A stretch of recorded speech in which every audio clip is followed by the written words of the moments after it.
Welcome back to the Bourbon Note, everybody. I'm Ben. I got a sample on the bar tonight. Let's get into it.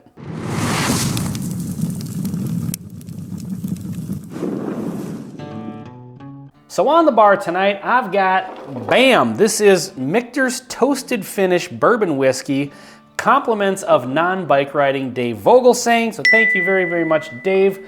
As anyone in the whiskey tube community would tell you, Dave Vogelsang is just the ambassador of samples, in my opinion, and I think everybody else would agree.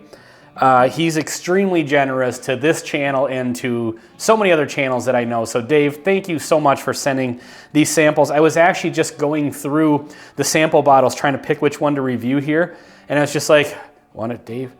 Dave? Dave? I had like 10 samples over there that I haven't even gotten to yet from Dave. And I will say this, when I get a box in the mail from non-bike riding Dave Vogelsang, it's the closest thing for me to what Christmas felt like when I was a little kid. So opening up that package and getting into the samples is absolutely thrilling. And the last sample pack he sent was no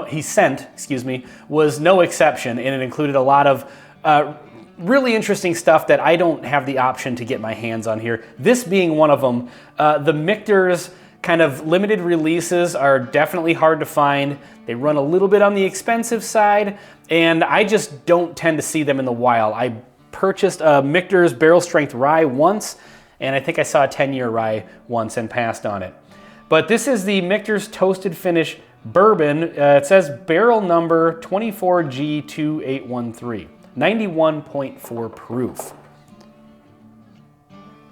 Interesting factoid about Michters stuff, I have the barrel strength rye, and I had no idea it was a single barrel until Dave started sending me samples of different barrels. Because it doesn't say it prominently on the front. I think you have to read on the back to see that it's a single barrel. So, something else about the Michters products you should probably know before I get too far into this. I'm 50-50 on them. And I think that some of the releases, like the 10-year, which was also compliments of non-bike riding Dave Vogelsang, it was good, but some of these things are so hard to find, and they run in that premium price point of, like, I think I saw the 10-year rye for like close to $200. I think that barrel strength rye was 110 or something like that. And so for a very, very difficult to get bourbons that run in the high price point, sometimes when you get a hold of those, they don't live up to it. So, and we've all had that happen before. Anyway, enough blabbing about that. Let's get into the nose here. Interesting nose. I'm getting a little bit of pink bubble gum off of this.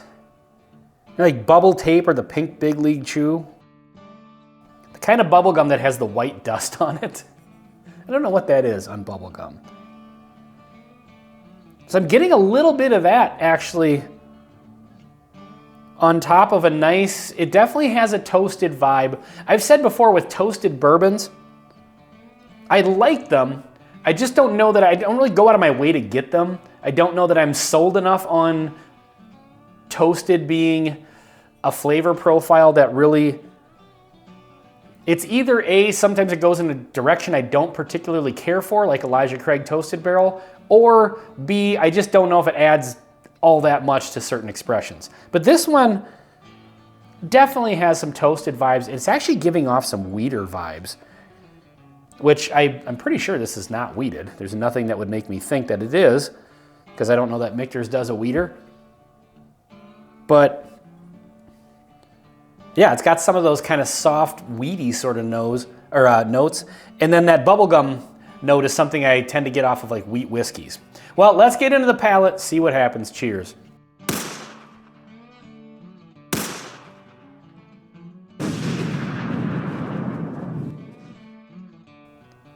So, excuse me.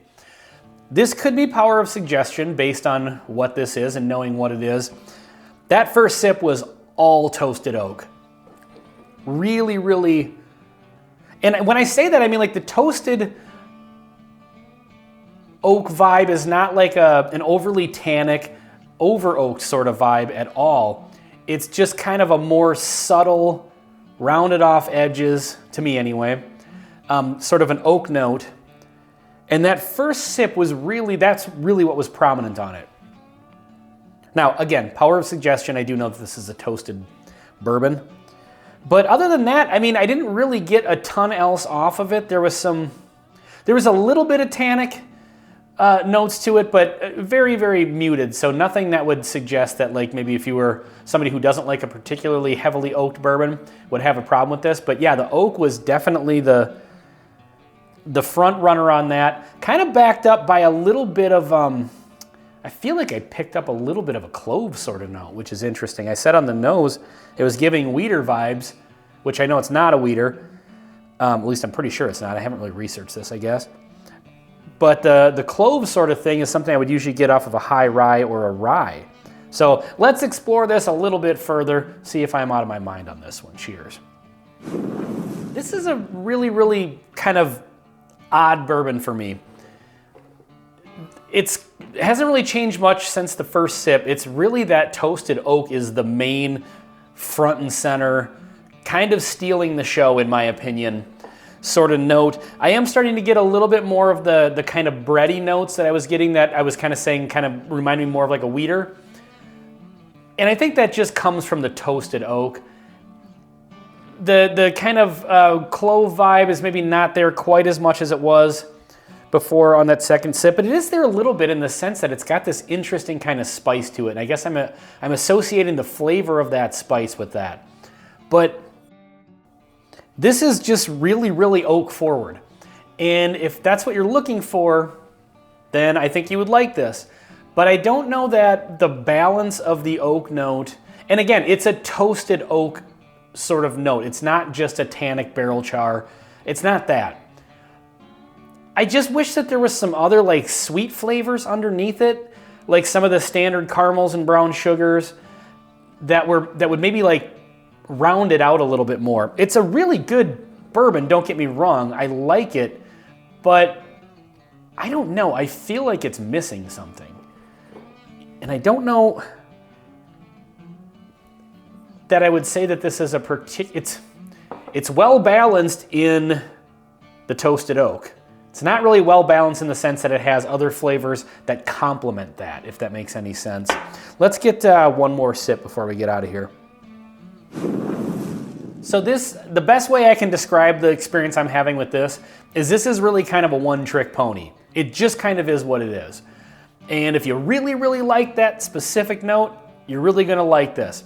I do like that, and again, I think it's a good bourbon, but I don't know. These Michters limited releases, which honestly, thank you to Dave for sending me samples of these, because I never see these in the wild to have the opportunity to buy them anyway, but in the off chance that I did, I would be tempted like I was with the barrel strength rye, you know, as 110 or 115 bucks or whatever. You know, I bought that just because, okay, I probably won't get a chance to try this otherwise. And I liked it, but I don't know that I would buy another one.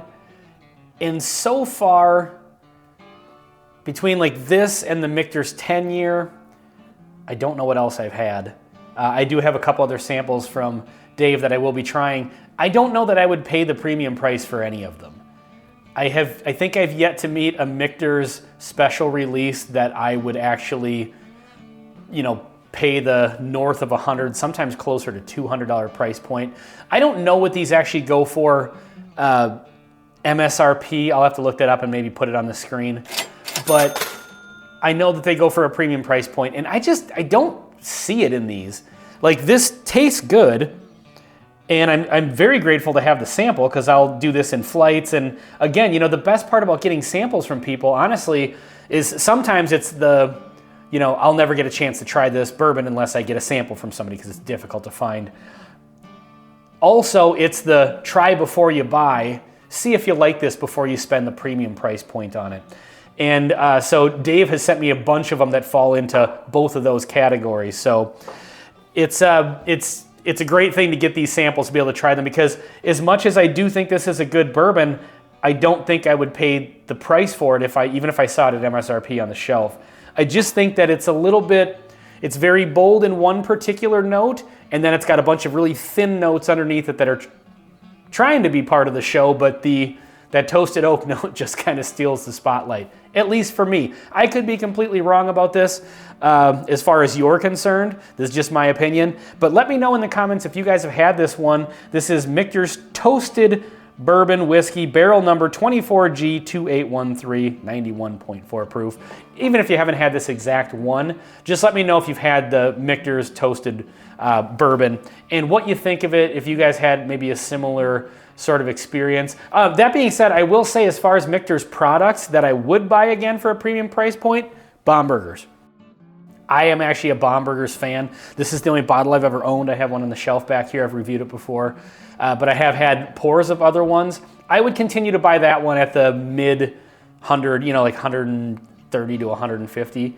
That's from Michters, but I don't think it's actually distilled by them. So anyway, take that for what it's worth. But this has been Michters Toasted Barrel Bourbon. On the Bourbon Note, I'm Ben. Please like, comment, and subscribe if you haven't already.